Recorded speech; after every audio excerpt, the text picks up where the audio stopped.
আমির হেফাজত এদেশের আলেম সমাজের মুরব্বী আল্লামা মুহিবুল্লাহ শাহ বাবু নগরী আতালাল্লাহু ফুয়ুদাহু ওয়া হায়াতাহু আলাইনা ওয়া আলা জামিইল মুসলিমিন আমিন।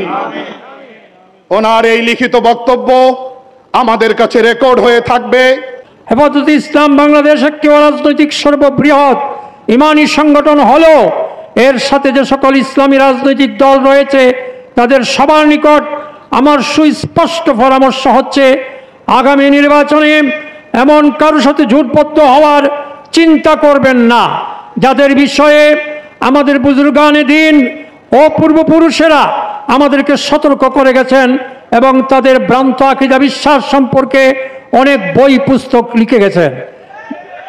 যাদের কাছে আম্বিয়ায়ে কেরাম আলাইহিমুস সালাম ও সাহাবায়ে কেরাম রাদিয়াল্লাহু তাআলা আনহুম আজমাইনের শান ও সম্মান নিরাপদ নয়, তারা কখনোই আহলে সুন্নাহ ওয়াল জামাতের অন্তর্ভুক্ত হতে পারে না। নবী করিম সাল্লাল্লাহু আলাইহি ওয়াসাল্লামের সুস্পষ্টভাবেই ইরশাদ করেছেন, মা আনা আলাইহি ওয়া আসহাবি, অর্থাৎ আমি ও আমার সাহাবায়ে কেরাম যে পথ ও পন্থার উপর আছি সেটাই একমাত্র মুক্তির পথ। সহি আকীদার সব ইসলামী দল যদি এক হতে পারত তাহলে সেটাই সবচেয়ে ভালো হতো, এবং এরকম আহ্বান ইতিপূর্বেও আমি করেছি, কিন্তু আমার এই আহ্বানে সাড়া দেওয়ার মতো তেমন কোনো পরিবেশ এখন পর্যন্ত তৈরি হয়নি। এটা আমাদের জন্য অত্যন্ত দুর্ভাগ্যজনক। এমত অবস্থায় আমার সর্বশেষ পরামর্শ হলো, এলমে ওহী এবং ইসলামের মূল দ্বারা ক্ষতিগ্রস্ত হয় এমন কোনো সিদ্ধান্ত আপনারা আল্লাহর ওয়াস্তে কোনো অবস্থাতেই গ্রহণ করবেন না।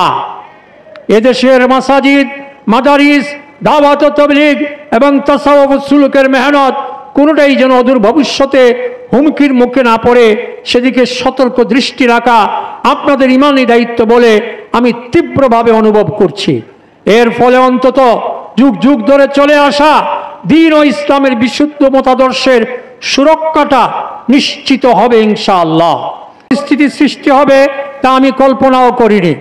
2024 অভ্যুত্থানে আমরাও সম্পৃক্ত ছিলাম, আমাদেরও বহু মানুষ শহীদ হয়েছেন এবং বহু লোক আহত হয়েছেন।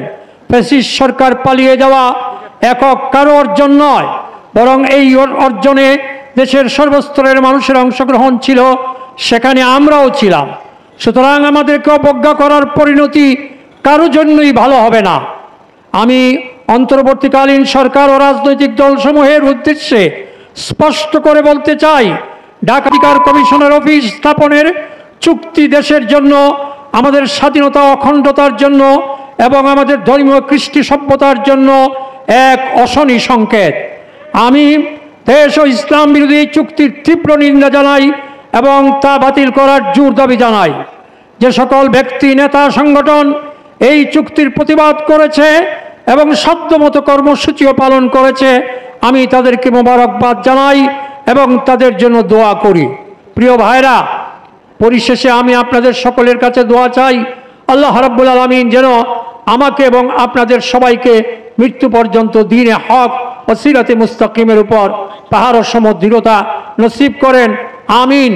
এ প্রসঙ্গে যে হাদিসটি আমি পড়েছিলাম তার তর্জমা হলো, হযরত সুফিয়ান ইবনে আব্দুল্লাহ সাকাফি রাদিয়াল্লাহু তাআলা আনহু বলেন, আমি আল্লাহ রাসূল সাল্লাল্লাহু আলাইহি সাল্লামের নিকট আরজ করলাম, ইয়া রাসূলুল্লাহ, আপনি আমাকে ইসলাম সম্পর্কে এমন একটা কথা, এমন একটা উপদেশ দিন যা শ্রবণ করার পর ইসলাম সম্পর্কে জানার জন্য আমাকে আর অন্য কারো কাছে প্রশ্ন করতে না হয়।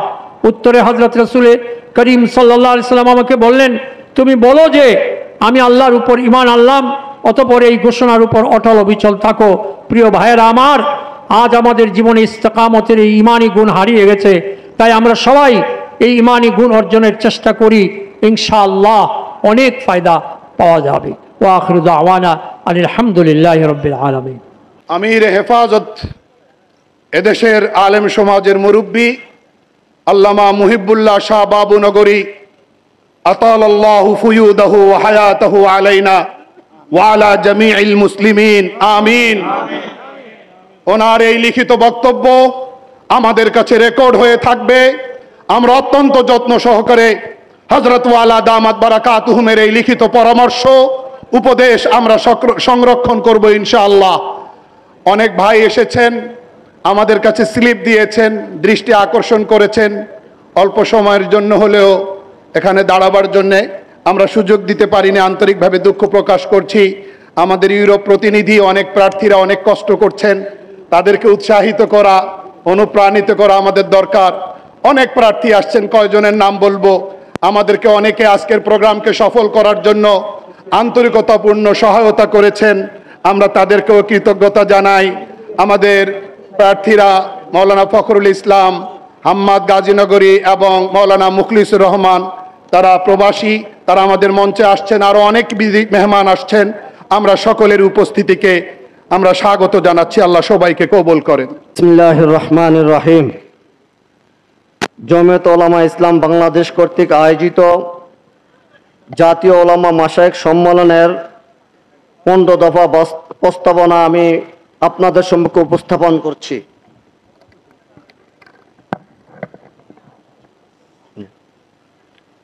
এক, ঢাকা জাতিসংঘের মানবাধিকার কমিশনের অফিস স্থাপনের চুক্তি বাতিল করতে হবে। আজকের সম্মেলন মনে করে এই চুক্তির ফলে ইসলামী মূল্যবোধ ও দেশের স্বাধীনতা সার্বভৌমত্ব মারাত্মকভাবে হুমকির মুখে পড়বে।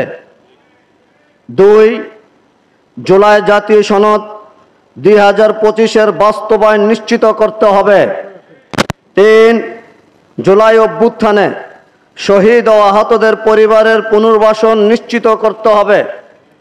4, জাতীয় শিক্ষা ব্যবস্থায় বিশেষ করে প্রাথমিক স্তর থেকে স্তরে ধর্ম শিক্ষা বাধ্যতামূলক করতে হবে এবং প্রাথমিক বিদ্যালয়ে সঙ্গীতের শিক্ষক নিয়োগের সিদ্ধান্ত বাতিল করতে হবে। 5, রাজনৈতিক অনিশ্চয়তা ঘুচাতে এবং জনমতের প্রতিফলন ঘটাতে ঘোষিত সময়ের মধ্যে জাতীয় নির্বাচনের সকল আয়োজন সম্পন্ন করতে হবে।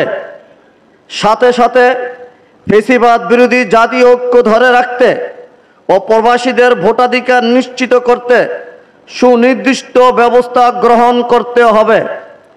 নির্বাচনে কালো টাকার ছড়াছড়ি ও পেশি শক্তির মহড়া বন্ধ করত রাজনৈতিক দল ও প্রার্থীদের জন্য সমান সুযোগ লেভেল প্লেইং ফিল্ড নিশ্চিত করতে হবে। 6, শরিয়ার সীমারেখার আলোকে নারী সমাজের অধিকার প্রতিষ্ঠা করতে হবে। একই সাথে বিতর্কিত নারী কমিশনের প্রস্তাবনা বাতিল করতে হবে। ইসলাম বিরোধী সকল পরিকল্পনা বন্ধ করতে হবে। 8, পিলখানা হত্যা, শাপলা হত্যা, 21 সালের মোদী বিরোধী আন্দোলন এবং 24-এর বিচার ত্বরান্বিত করতে হবে। 9, সামাজিক শান্তি শৃঙ্খলা রক্ষার্থে ধর্ম অবমাননা রোধে কঠোর আইন প্রণয়ন করতে হবে। 10, অন্তর্বর্তী সরকারকে যে কোনো মূল্যে আইন শৃঙ্খলা পরিস্থিতির উন্নতি সাধন করতে হবে। 13, 12, পার্বত্য অঞ্চলে বিচ্ছিন্নতাবাদী তৎপরতা বন্ধ করতে হবে। 13, কাদিয়ানী সম্প্রদায়কে রাষ্ট্রীয়ভাবে সংখ্যালঘু ঘোষণা করতে হবে। 14, সকল প্রকার জুলুম, বৈষম্য, চাঁদাবাজি ও মসজিদ মাদ্রাসা দখল করার অপরাজনীতি বন্ধে সরকারকে কঠোর পদক্ষেপ নিতে হবে। 15, জমিয়ত ওলামা ইসলাম বাংলাদেশের কেন্দ্রীয় সদস্য ও সুনামগঞ্জ জেলার সহসভাপতি মাওলানা মুস্তাক আহমদ গাজীনগর রহস্য উদ্ঘাটনে কোনো গরমিশি না করে কে অনতি বিলম্বে আইনের আওতায় আনতে হবে।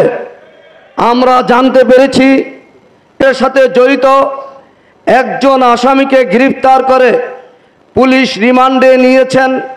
3 দিনের রিমান্ড মঞ্জুর করা হয়েছিল, কিন্তু এখন পর্যন্ত সেই রিমান্ডের কোনো রিপোর্ট আমাদের সম্মুখে, দেশবাসীর সম্মুখে উপস্থাপন করা হয় নাই।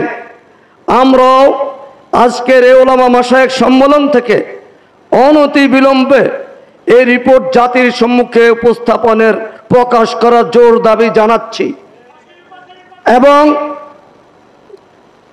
যারা অপরাধী, যারা প্রত্যেককে গ্রেফতার করে অনতি বিলম্বে দৃষ্টান্তমূলক শাস্তি দিতে হবে। আজকের এই উপস্থাপিত 15 দফা প্রস্তাবনার সাথে আমরা সবাই একমত, হাত তুলে জানাই। ওয়া আখির দাওয়ানা আলহামদুলিল্লাহি রাব্বিল আলামিন।